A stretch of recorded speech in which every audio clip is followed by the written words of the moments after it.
You know I found Paula in a dumpster, right? What? You said you met her at the supermarket. I did. It was the bin out behind the dime a dozen. And you just picked her up out of the rubbish and brought her home? Why no? Sometimes I think I hardly know you.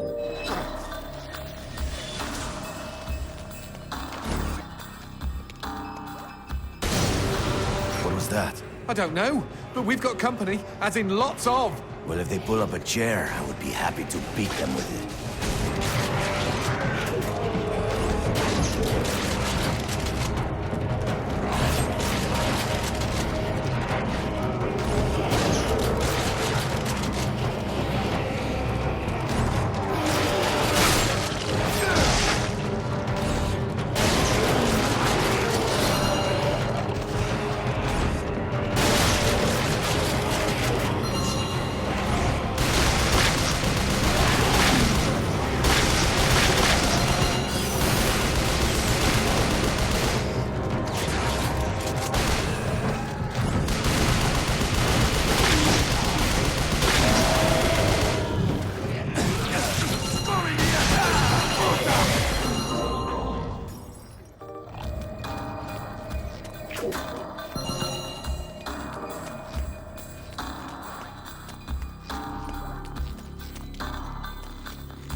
It's good.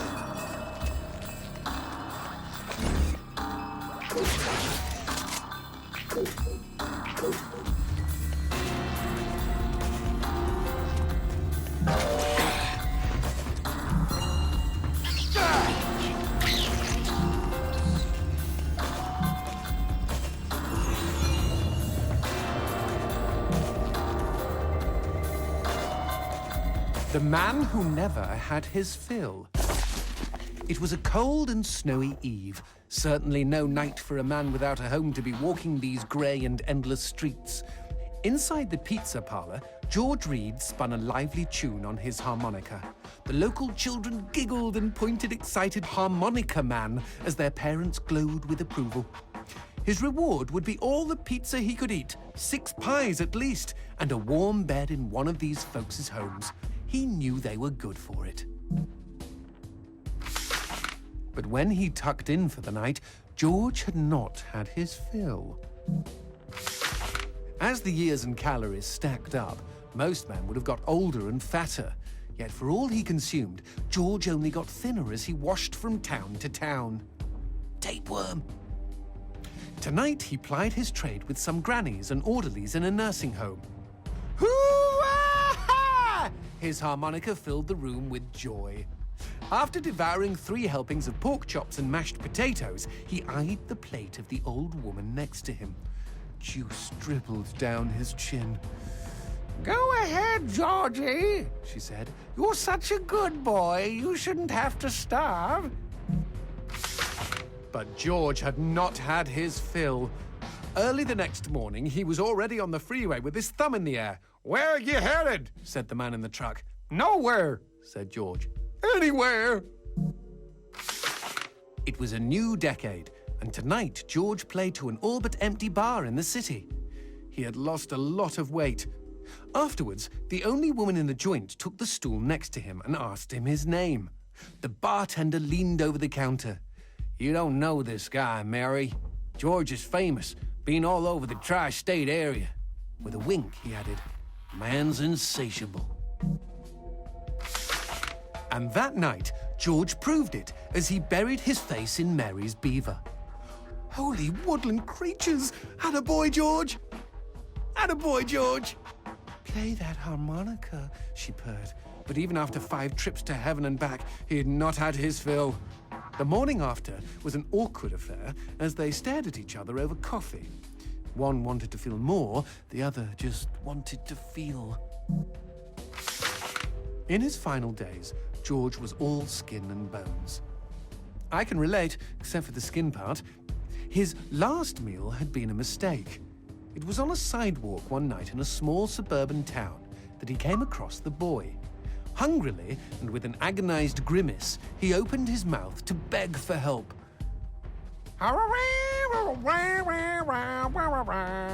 Out came a cacophony of wheezes and toots, but the boy understood. Wait, you mean Jorge ate his harmonica? Once he was alone, George Reed looked at the candy bar he held in one hand and began to cry.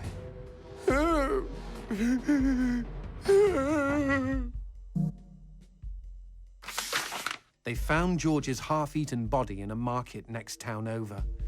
In one hand he held a knife, in the other a fork.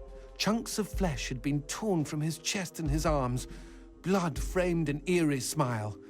The wind that morning blew fierce, and as it whistled through the hole he'd carved out of his own neck, the harmonica man played his last song in this world. There were Gawkers, and many knew him. They shared stories of how he'd filled them with hope, filled them with life. They, at least, had had their fill. Especially Mary. The end.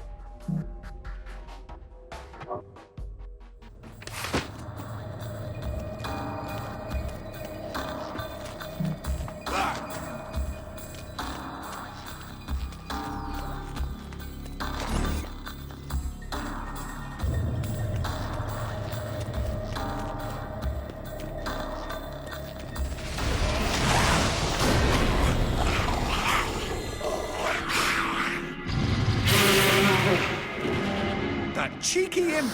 He doused our goat! Then let's put out some lights of our own.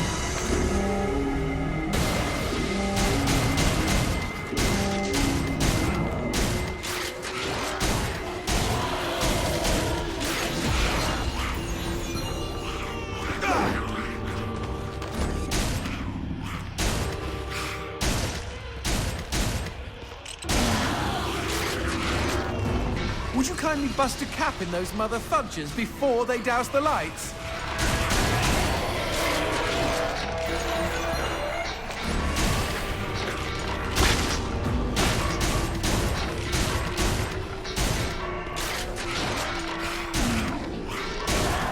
You know, we never finished talking about you kidnapping Paula. I didn't kidnap her. You hauled her out of a skip. Isn't that illegal in some states? What did she say? Nothing. Not for weeks. I was afraid to even touch her, you know? Like she didn't belong to me. To anyone. But something changed. There was a phone call.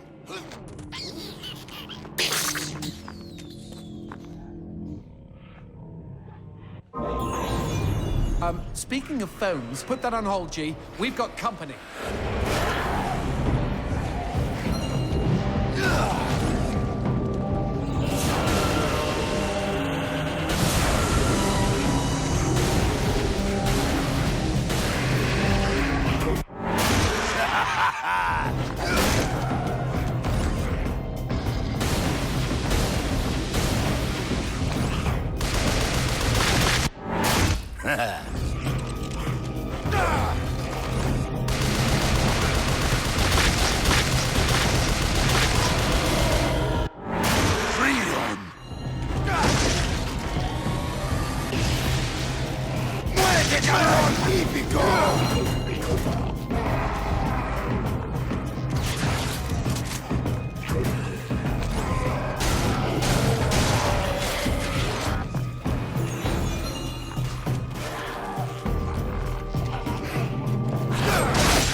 Now what's this about a phone call? Me and Paula were eating when the phone rang. Suddenly, she slams her fork down and says, "Don't answer it!" Creepy. First thing she ever said to me. But I got up to take the call. Johnson, you should have seen her. She jumped out of her chair, ran to the phone, and ripped it right off the wall. Whoa. Then she came and put her arms around me and started crying. It was the craziest, weirdest, sexiest thing I have ever seen. I have been hers ever since.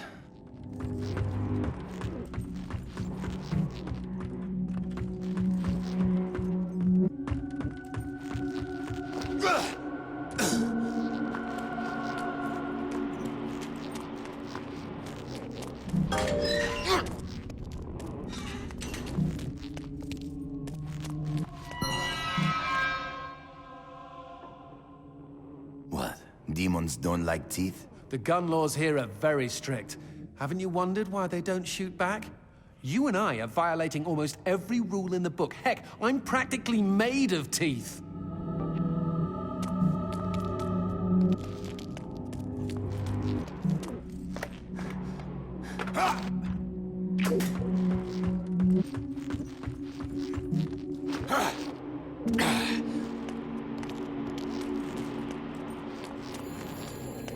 Expecting any phone calls? No, siree.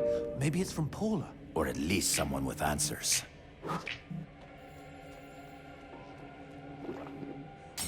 Fucker.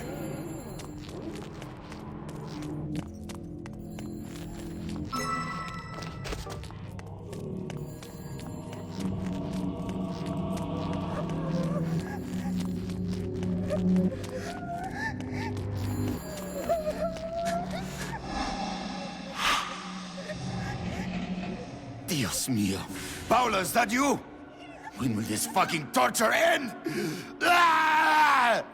From hottie to hamburger, just like that.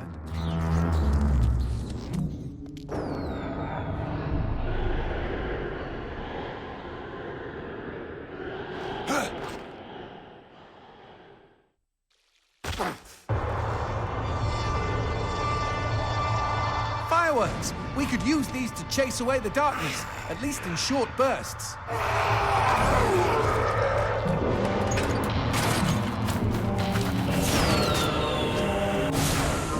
Just look at them. Fiery sprinkles in a great big chocolatey sky. Johnson, shut up.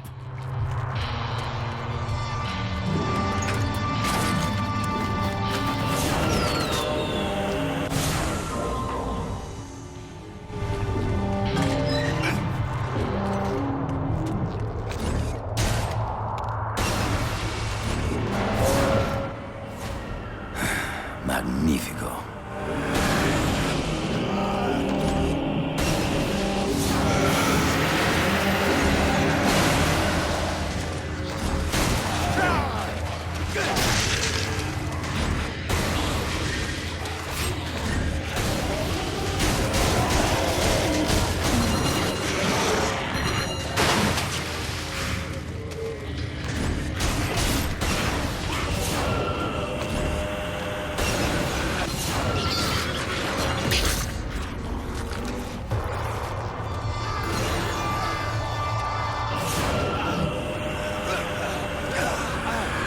This fucking darkness!